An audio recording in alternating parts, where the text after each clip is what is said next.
True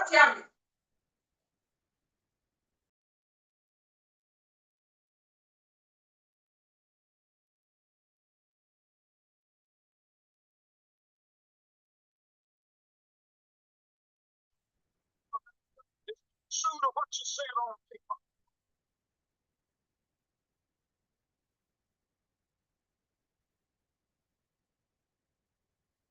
China, Russia, or any totalitarian country. Many don't understand some of these illegal injunctions. Many have a certain suppression and privileges because they have committed themselves to that over that. But somewhere I read of the freedom of assembly. Somewhere I read of the freedom of speech. Somewhere I read of the freedom of press. Somewhere I read the greatness of America is the right to protest for rights. Good morning, good afternoon, good evening, wherever you find yourself today. We are starting today's program by remembering Dr. Martin Luther King Jr. We will start shortly as soon as the video is done.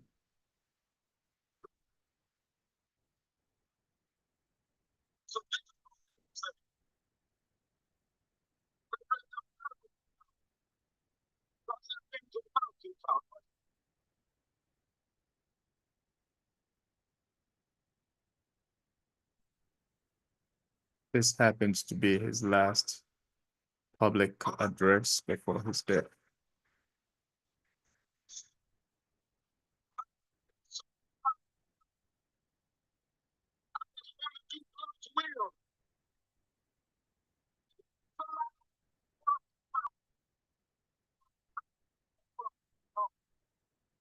See the promised land.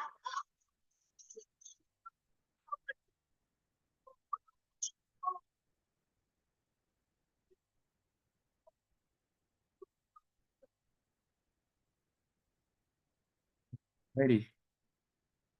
We just played Dr. King's last public speech. I have been to the mountaintop. That's the title of the speech. I know today is the 5th of April. Yesterday, 4th of April, was about 57 years ago when he was gunned down in Memphis, Tennessee.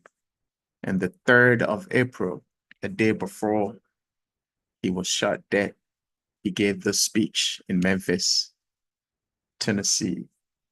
And the following day, 4th of April, he was gunned down in his motel, the Lorraine Motel, which has now been converted into a museum. It's now called the National Civil Rights Museum in Memphis. If anybody gets the opportunity to go to Memphis, it's one of the most beautiful places you want to be.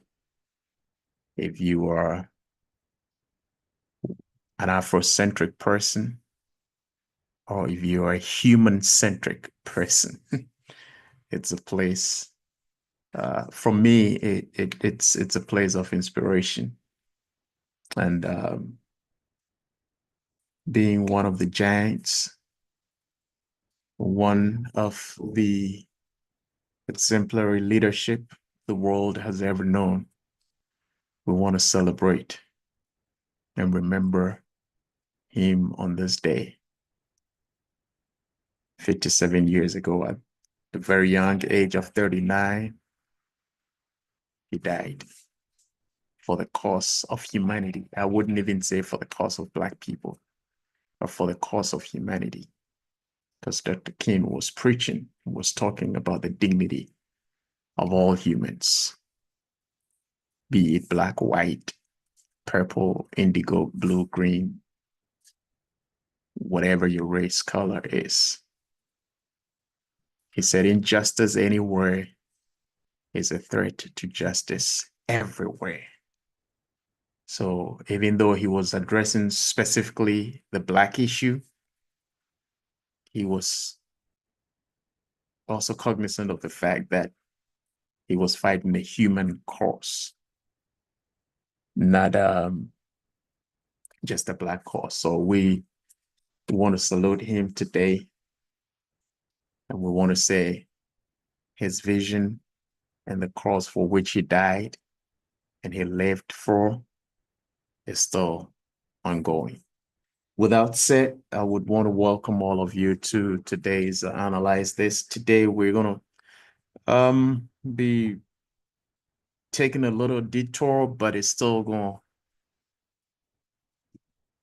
border on Africa and basically Ghana, what have you, in Africa. So we want to welcome all of you. Those of you who are on Facebook Live, I know you may not be able to hear certain parts of the conversation, but if you want to be a part of it, if you want to join, just hit me up. I'll send you the link, the Zoom link, and you can join us. Without much ado, I just want to zoom straight into our usual declaration. Creativity and inventions are not by the color of one's skin, but by an educated mind. I repeat, creativity and inventions are not by the color of one's skin, but by an educated mind. Irrespective of the color of your skin, educate your mind because you are capable of creating and inventing. Again, this platform is not, we don't entertain insults on this platform. If you want to submit your opinion, you can do so respectfully and we will dissect it. We don't just take anything. We will make sure we dissect it because we want to get to the truth. So we welcome dissenting opinions. As a matter of fact, we always say this, but we don't get that much of it on this platform. But honestly speaking, it's our joy to have a dissenting opinion because we believe that we don't have all the answers. And if we can also look at issues from different spectacles, it will give us some idea and wake up certain faculties of our brains. So we believe in George Orwell, this platform. Without much ado, I would want to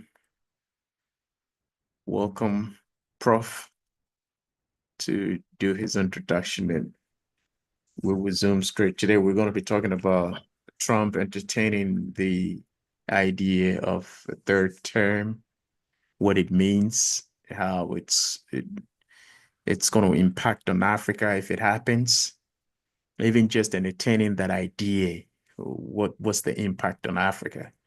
I know some of you might be thinking, why Africa? When we get into the discussion, you would understand why Africa. So, uh, Prof, we would also talk about, I think I sent you something really late though, which I'm sorry, I meant to, the week was crazy. Even today, I wasn't sure we'll be able to have the discussion, even though I had everything prepared, but something came up, and for some reason, it got truncated somewhere in the process. So it gave me the opportunity to get back here to start this program. So, alrighty. Yeah. On the issue of Dr. King, we salute. Commentators have said that we've not been able to replace him, which is a really, really bad situation for humanity, and especially for those of us who call ourselves Africans. We need to have a concerted effort of training men and women of African descent to take up the mantle. And a lot of people don't really understand that he was killed not for fighting for civil rights, but he was on the verge. He and Malcolm X were on the verge of really, really, really fighting for economic representation, economic rights of the African American. And that was the reason why he was killed. Because as for the civil rights, he had really achieved a lot and people were starting to pay attention to it. But he understood that to be viable as a race, which is human conception, there is nothing called race, but within the social structure, we all understand what race is. For you to be accorded the respect and the justice that you deserve, you need economic power. And he came to that understanding, and that's why he was gunned down. That said, I am really, really happy you brought the angle of Trump trying to seek a third term. Its effects on not just Africa, but on the world systems. And I'm very glad that we are discussing this topic. Thank you. Yeah, thank you, sir. Yeah, I know you some of these things are thrown at you at the 11th hour, but you always come through and do justice to them. So why do we, I know somebody might be thinking if Trump wants to contest or it's entertaining or hatching or toying with the idea of going for the third term, what has that got to do with Africa? Or as Prof said, the world as a whole. Well, I am more concerned about the African perspective, um, because I'm looking at it from the perspective of um, democracy.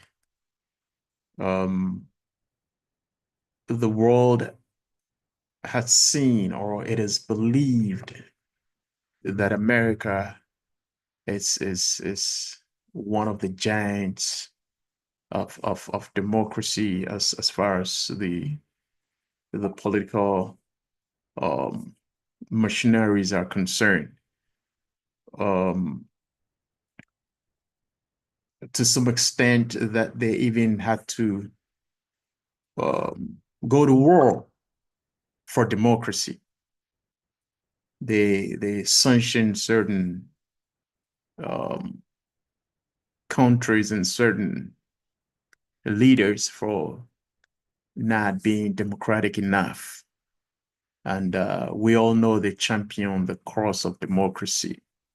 So the issue of Trump toying with the idea of a third term, in other words, let me backtrack a little bit.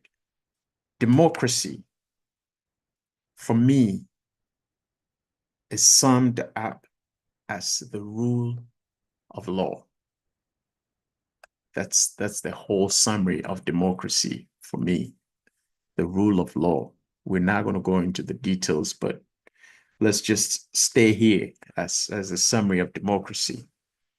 So if the law is supreme in democracy, then one of the laws of every country happens to be the Constitution, which The most important law right, of every country. right. Thank you for that correction. So the most important law of every country is the Constitution. The Constitution happens to be the Bible or the Quran, so to speak, for every democratic country in the world. And so for you to go against the Constitution, it means that you are going against the law, the supreme law of the land. In other words, you are violating the Constitution, one, and you are violating democracy, which is a very serious blunder, if I should put it that way. And when we look at what's going on, the reason I'm talking about Africa in that perspective is the fact that We know what Africa has gone through. Um, I, I remember the other time Prof said we've seen all the different types of regimes and governments in Africa. We've seen the military, we've seen the kingdoms, we've seen the military, dictatorship, we've seen it all. We're now practicing something called democracy, which we probably don't fully understand, but that's another story for another time. But we've seen it all. And for us now trying to preach democracy, trying to push the frontiers of democracy, trying to push for countries um to buy that the democracy concept and the democracy idea. And we look at America as one of the countries at the pinnacle of democracy, and where within the democratic certains or parlance we we see the Constitution and the law as supreme.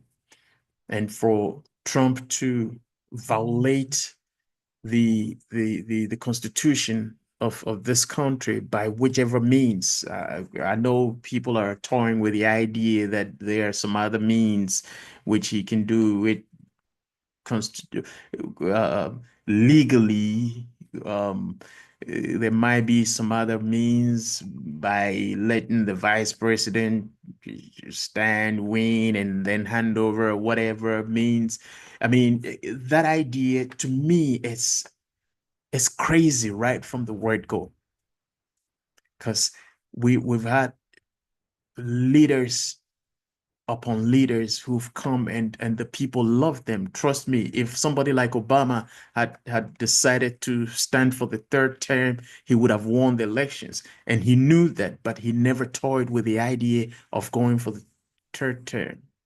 It tells you that it is undemocratic, one, it is unconstitutional, and it's unlawful because it goes against the highest law of the land, which is the Constitution.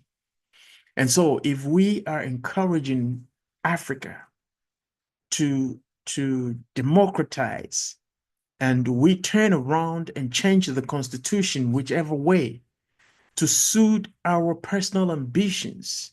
Trust me, I know people are saying he's one of a million of a president. We've never had a president like that. I don't know which part of him that people have not seen before. Either is the crazy part or whichever part. I don't know. But let's assume that he's one of a million.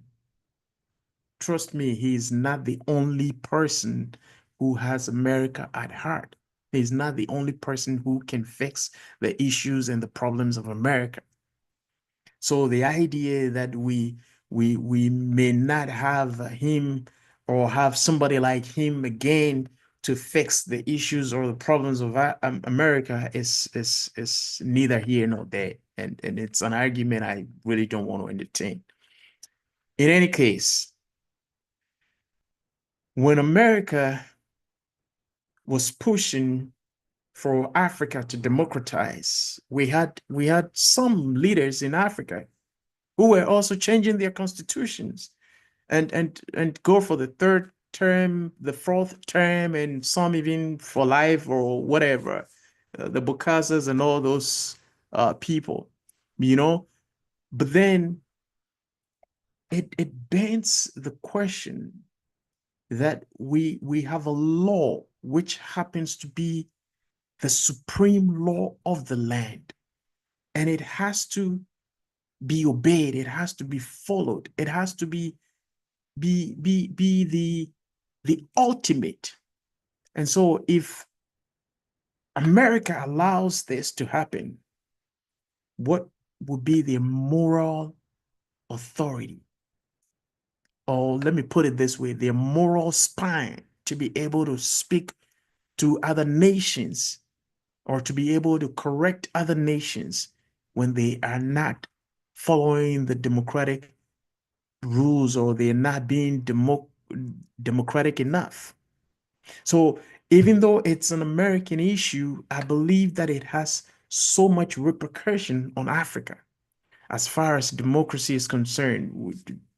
For me, Trump staying in office and with the policies he has and his ideologies and his concept, especially towards Africa, for me personally, I would love for him to be there and continue those policies on Africa, so that will push Africa to begin to start thinking and begin to produce and begin to stand on its own and begin to create and begin to build on its own and without relying on other countries like the United States and Europe and what have you. But then again, when we look at it from the democracy perspective,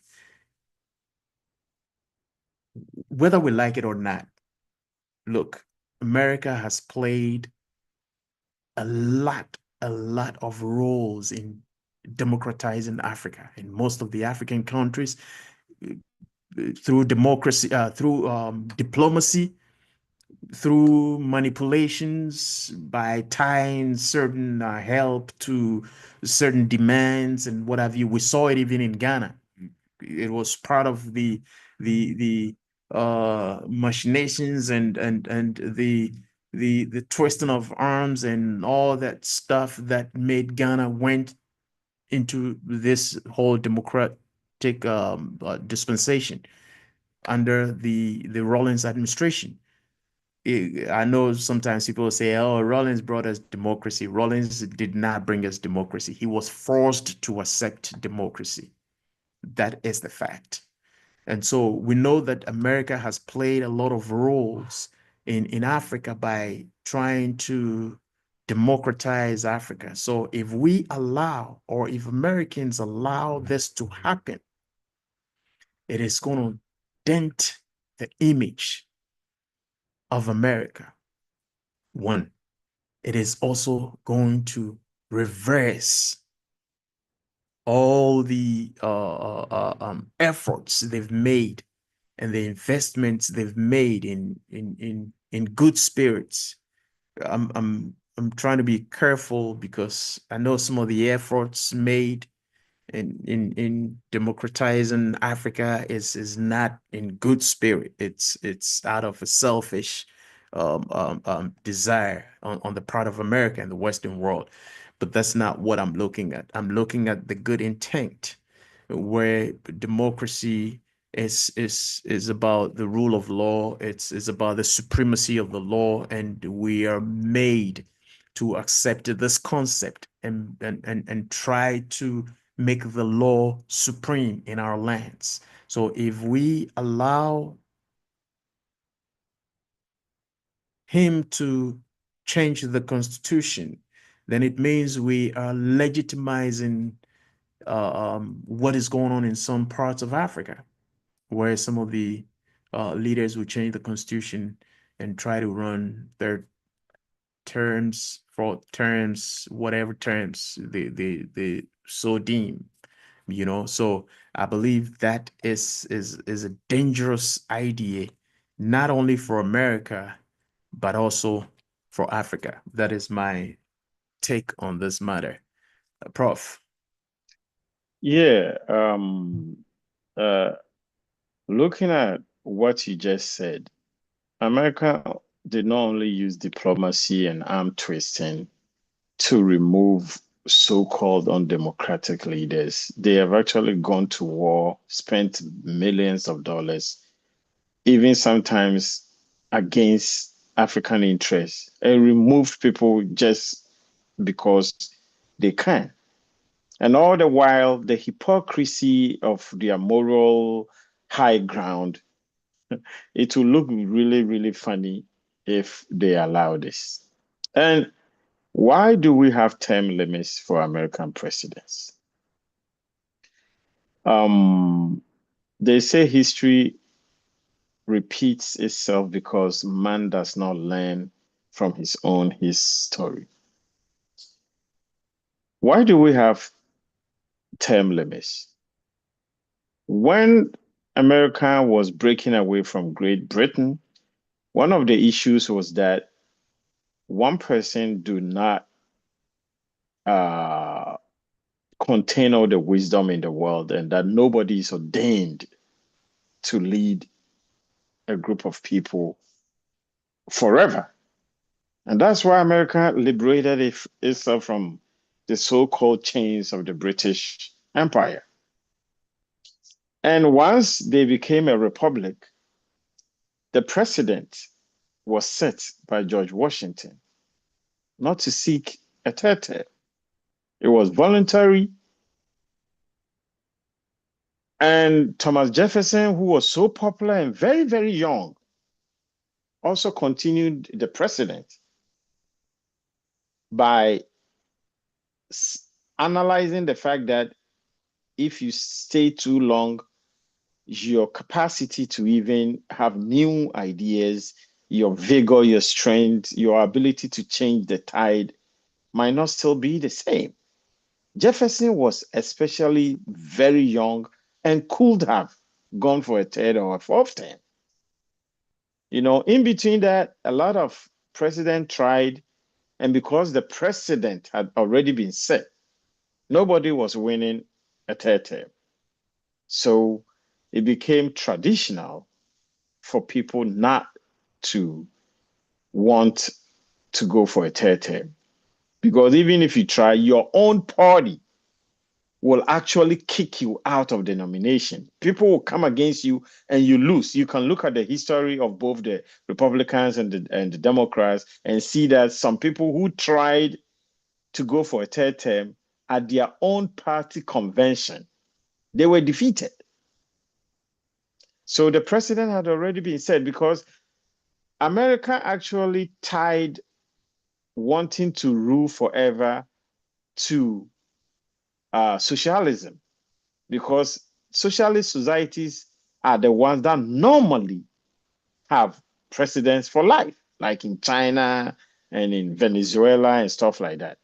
And they had been fighting against that trend. The removal of Kwame Nkrumah was because they thought he was going to be there forever. One of the reasons they gave, one of the lies they told about us was that he was going to be there forever. He had been there only for 6 years as president. So why did you remove him? Allow him to serve the 8 years, and if he decided that he was going to be there forever, maybe.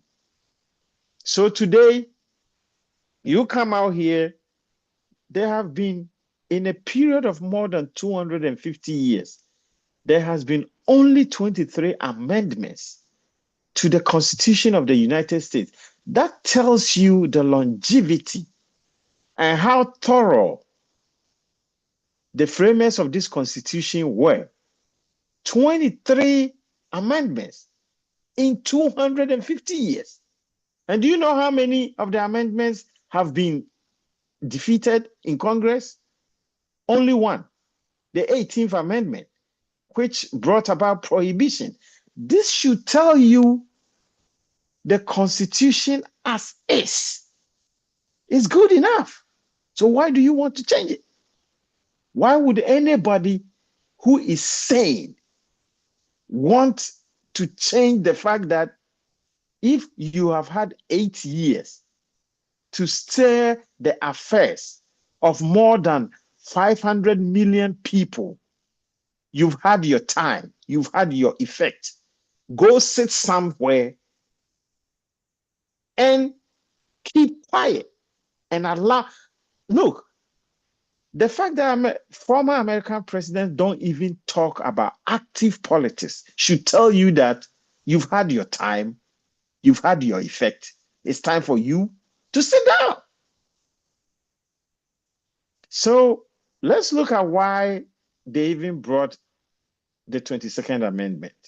Why? Why was it that after George Washington and Thomas Jefferson had set the precedent that after 2 terms you don't come again, why was it necessary for America to bring the 22nd Amendment? Because of Franklin D. Roosevelt. Roosevelt actually had 4 terms. And the irony of this issue is that it was Republicans who brought the 22nd Amendment and agitated for term limits. And the funny thing is, even if you serve more than 2 years of somebody else's term and you win re-election, you are not even entitled to any more presidential terms. So basically, it's either 8 years of your own 2 terms or 6 years if you serve somebody else's term. So history will tell us that Roosevelt died 11 weeks into his 4th term. He was old, he was sickly, and because of the conditions at the time, and he was very, very popular. Because America was in depression, we had just entered the Second World War, and people actually liked the guy because he was a good leader. But strong institutions outlive strong men. Strong men die. Yeah. So 11 weeks into his own 4th term, he died, creating a constitutional crisis. If America had been any other country at that time, something really, really bad could have happened. And people saw it coming. And that's why they were trying to prevent him from running for a 4th consecutive term. But he said that America needed his stability in a time of depression, in a time of war, and that he should be allowed to continue. Even though he won, he died. And because of that, people agitated for term limits. And for an amendment to pass in Congress, you need 2/3 of the Congress to vote for you. 2 years after his death, Congress passed the 22nd Amendment. And they stipulated that after they have passed it, the states should ratify it within 7 years. It didn't take 7 years for 36 states to ratify the amendment to the Constitution because everybody understood at the time that you being here too long is bad for the country. And let's be practical. How old is President Trump? He's the oldest president America has ever had at this point.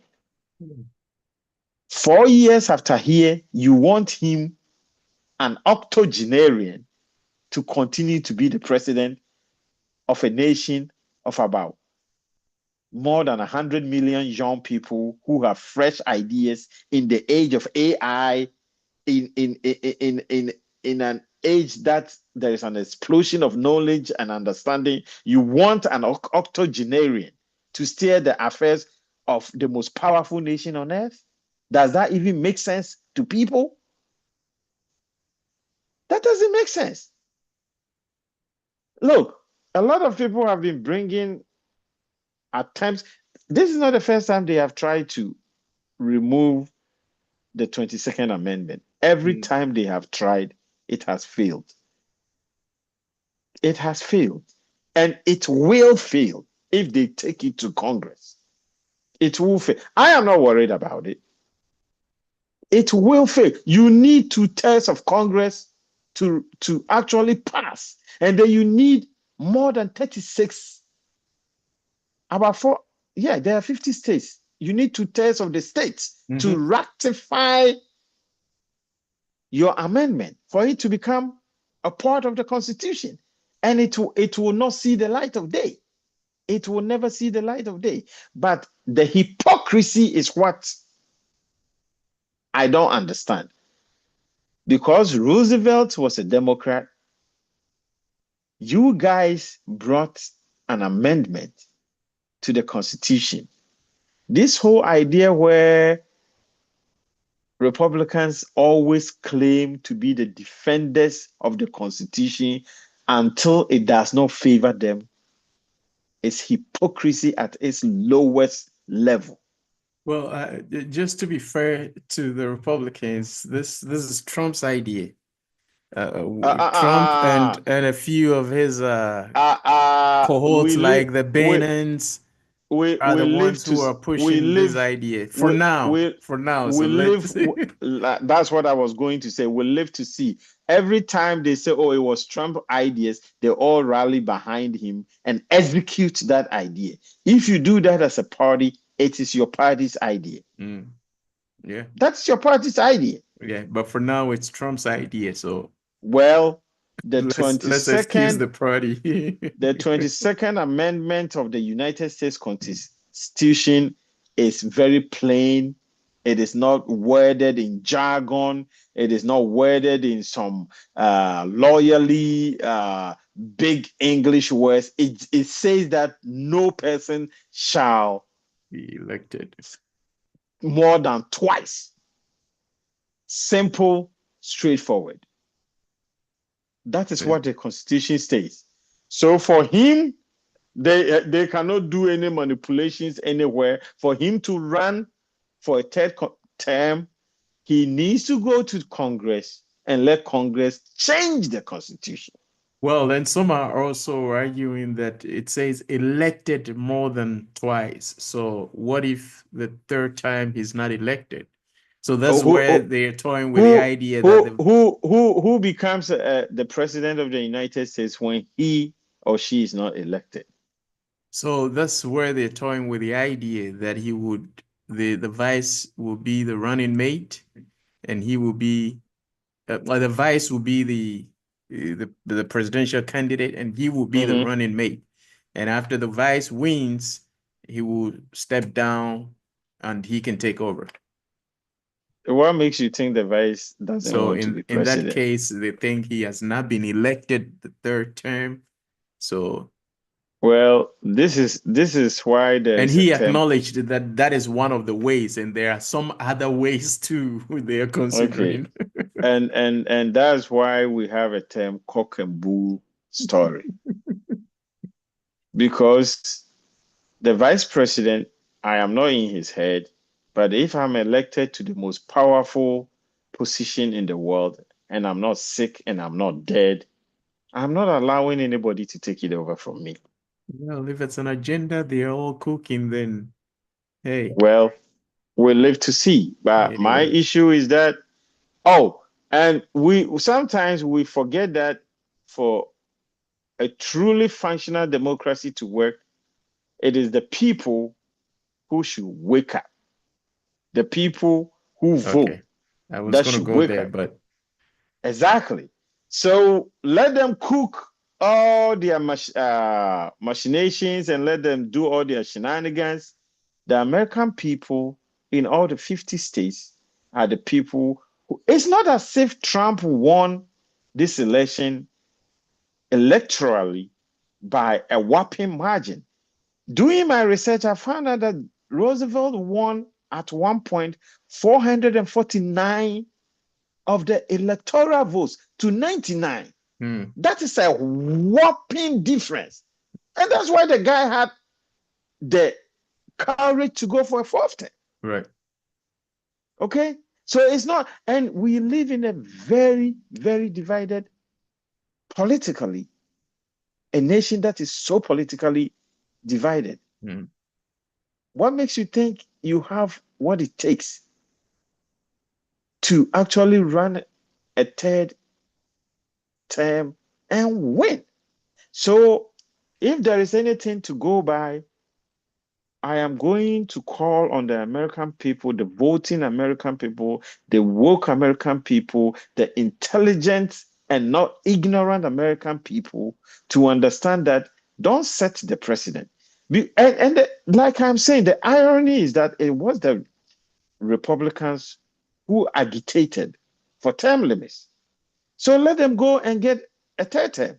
They think Trump will be president forever. He will die at some point in his life. He will die.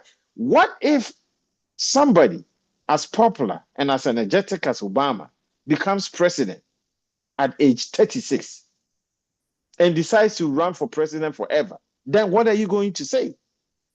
So sometimes we should allow men to indulge in their fantasies. And then when they set the precedent and the shoe is on the other foot, let us see the hypocrisy come in and they complain. For me, like you said, you are very happy with the way Trump is posture towards Africa is. I am excited about the posture. If he wins a third term, I will be more than excited for the posture towards Africa, so that people learn to really use our adage that a man must learn to fish and not be fed with fish. So I have no qualms, I have no difficulty in accepting that Trump becomes a third time president. I don't have any problem with it. But this is where somebody like me will actually tell it to your face that you are a hypocrite when the foot turns and some vibrant young Democrat becomes president and wants to run for a fifth term because he can and he's young enough and he can win. And then you see, oh, we love the Constitution and the Constitution says you can. No. So even them entertaining this idea, I know there are a lot of leadership in the Republican Party who are against this idea. But even that they are entertaining the idea, they should be ready when a younger Democrat entertains the same idea. They should not come at us with their hypocrisy and say, oh, you can't do this because of the 22nd Amendment. It is right there in the Constitution today. Go and use it. And I'm telling you, the way I see things going, in 2026, there is a very high possibility that the House might become a Democratic House. 28. Oh, no, 2026. Oh, yeah. So, 2026. yeah. Because historically, Americans love a divided government. It was only Biden who didn't lose the House of Representatives as president in the immediate past. Every president, including Clinton, lost, including Obama, lost, including Bush, lost. So the idea that they will introduce some bill, it is dead on arrival if a Democrat is the Speaker of the House. He will not even table it for discussion. So I would love us to be clairvoyant and be able to see into the future, but we don't. And as far as I'm concerned, this is a dead on arrival issue. So let them continue to dream. Dreams are free. It is a dead on arrival issue, but my point is let us not go to sleep. Because sometimes when we go to sleep, in our sleep, things will happen. So let us still agitate, let us still call for the right things to be done. And again, the reason I don't want him to go for the third term is so Africans who are not intelligent enough would have a reference point. And I would hate that because it's almost as if he's giving some Africans a reference point. And so it's let's kill this. Let's not go to sleep and wait for it to die. Let us kill it. Alrighty. Okay. If you have something to say before we jump on I was gonna say that for those of us who call ourselves Africans, it is time we start also setting our own precedents and not looking up to anybody. We've been doing this for a while now, and it's not working for us. As a society, as a group of people, please, why don't we set our own rules and live by our own rules? Like you always define democracy as organizing the factors of production and the factors of life to move your society forward, make it better, like the mandate that the creator gave mankind to organize resources and make life better for a society. Why don't we define our own terms of what a better society looks like? Why is it that we are always looking at other people's mandate and other people's progress when we don't have the same factors? You know, we cannot continue to do this. So if that's the what other people are going to use as a benchmark for what democracy shall look like, I'm sorry, you are just being not intelligent enough. We need to stop this following everything that America does. You know, let's look at Afro pop music, for example. They moved away from trying to become like American hip hop stars. And look, this thing have blown over.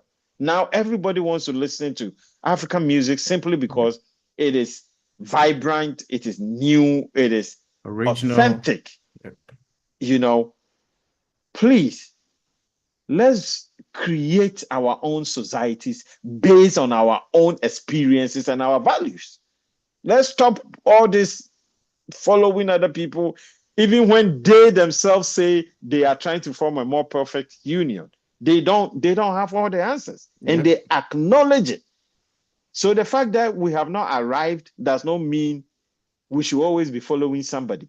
We should create our own conditions for our own lives.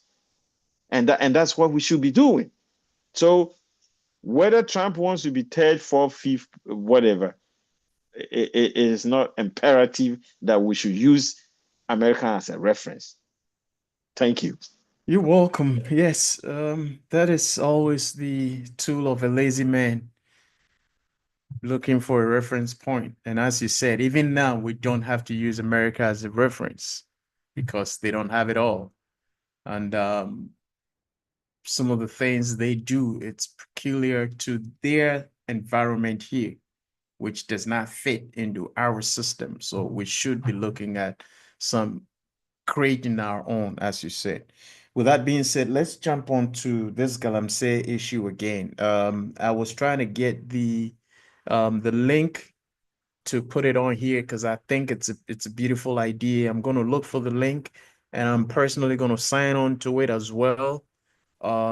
There's we all know the LI 24 62 which gives the government the some authority to be able to allocate some.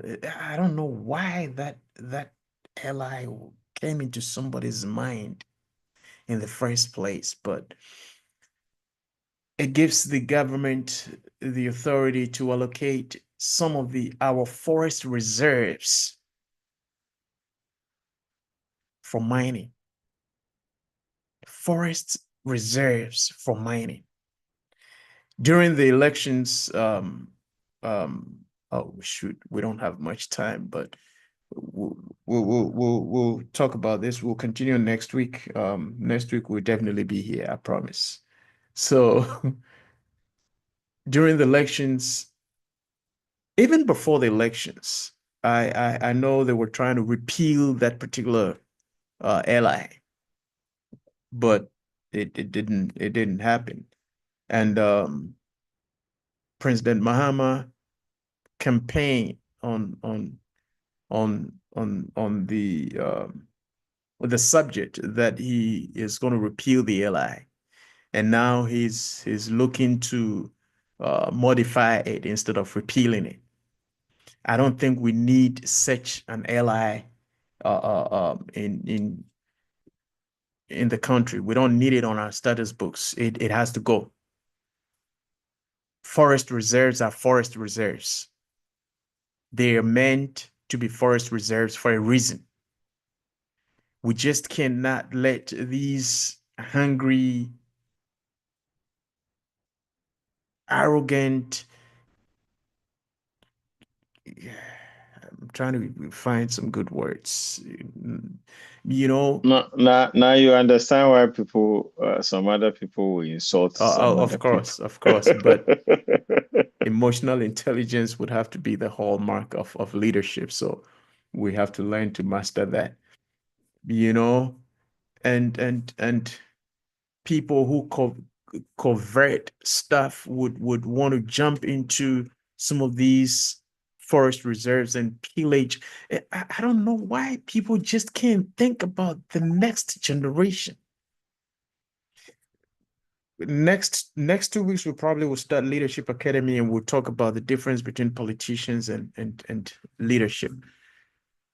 You know, it's mind-boggling. And I saw Sami Alade on Joy FM. I'm not too sure if he has started that petition, but I heard him talking about it on Newsfile this morning that they've been able to gather over 3,000 signatures to petition the government to revoke that LI instead of modifying the LI. And I was looking for the link, but I couldn't finish with the preparations before starting this program. So probably next week we're gonna get the link, and we're also gonna do our part by sharing it for people to jump on board and make sure we have the signatories we need to get this LI repealed. We don't need it amended. We need it repealed. It's a forest reserve for a reason. And these rooks are armed to the teeth, and they are pillaging the forest. They are causing havoc. Recently, they even slashed one of the forest guards. I learned they slashed his knee with a machete. You know, all kinds of craziness going on with this Galamsey. We want to call on the president, please do not modify, repeal this ally. We don't need it. We need to preserve our forest. We need to preserve the next generation. Prof. I was trained as a natural resource manager, and such things actually gets to me very, very easily. Very, very easily. The amount of biodiversity that gets destroyed. Look, we've seen the effects of surface mining or galamsey in Ghana on our water bodies and our water supply system. Those who actually know me know that I put it on my status a lot. The devastation that is being caused by galamsey in Ghana, and the fact that if you go to Konongo, if you go to Obuasi, if you go to any water treatment area or catchment area of the Ghana Water and Sewage Company, you'll be amazed the amount of dirt and debris within our rivers that our systems are not designed to actually treat the water that is so full of mud and dirt. And mind you, there are metallic components that are being dumped into our rivers that are going to be in our uh, fish and other living organisms within the um, freshwater bodies that we are going to eat, and these toxins are going to build up in the population, and it is already happening. So I always ask myself, do we actually have leaders? Do we have community leaders? Where are our chiefs? Where are our queens? Where are our traditional rulers? For the politicians, I have given up on them. even though they wield the highest level of power and leverage in trying to stop this thing, I've given up on them. Because we've seen successive governments promise to stop this menace to our society, but the moment they win the mandate of the people, they come and continue exactly the same thing. Why will you campaign on repealing this ally, and then once you get into power, you want to modify it for what? Yeah, And they're that's one calling of the, for amendments instead of yeah, somebody outright asked repeal. me, oh, what do you think about Trump? I was like, I am excited with what he is doing. He is doing exactly what he promised.